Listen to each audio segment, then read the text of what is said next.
ജീവിതം കൊണ്ടും കവിത കൊണ്ടും യാഥാസ്ഥിതികത്വത്തിനെതിരെ പൊരുതിയ സരസകവി മൂലൂർ എസ് പത്മനാഭ പണിക്കരുടെ സ്മരണകൾ വിളിച്ചോതുന്നതായിരുന്നു കേരളവർമ്മ സൗധത്തിന്റെ രജത ജൂബിലി ആഘോഷങ്ങളുടെ ഉദ്ഘാടന വേദി. മൂലൂരിന്റെ വാസഗൃഹം സ്മാരകമാക്കാൻ സൗജന്യമായി സർക്കാരിന് വിട്ടു നൽകിയ കുടുംബാംഗങ്ങൾക്ക് നന്ദി പറഞ്ഞുകൊണ്ടായിരുന്നു മുഖ്യമന്ത്രി ഉമ്മൻചാണ്ടിയുടെ ഉദ്ഘാടന പ്രസംഗം. മൂലൂർ സ്മാരകം കേന്ദ്രമാക്കി ഇപ്പോൾ നടത്തുന്ന പ്രവർത്തനങ്ങൾ കൂടുതൽ ഊർജിതമായി മുന്നോട്ട് കൊണ്ടുപോകാനാണ് സർക്കാർ ഉദ്ദേശിക്കുന്നത്. സാമൂഹിക പരിവർത്തനത്തിന് മൂലൂർ നൽകിയ സംഭാവനകൾ ചെറുതല്ല.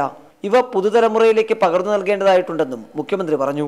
മൂലൂരിനെ പോലുള്ളവരുടെ സാഹിത്യ രംഗത്തെ സംഭാവന, സാമൂഹിക പരിവർത്തന രംഗത്തുള്ള സംഭാവന, സാംസ്കാരിക മേഖലകളിൽ ഉള്ള പങ്കാളിത്തം, ഇതെല്ലാം പുതിയ തലമുറകളിലേക്ക് കൂടി പകർന്ന് കൊടുക്കേണ്ടതായിട്ടുണ്ട്.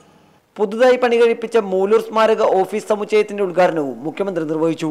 മൂലൂർ രചിച്ച തീത്തോസ് മാർത്തോമ മഹച്ചരിതം നവതി പതിപ്പിന്റെ പ്രകാശനവും ചടങ്ങിൽ നടന്നു. India vision, Pathanamthitta.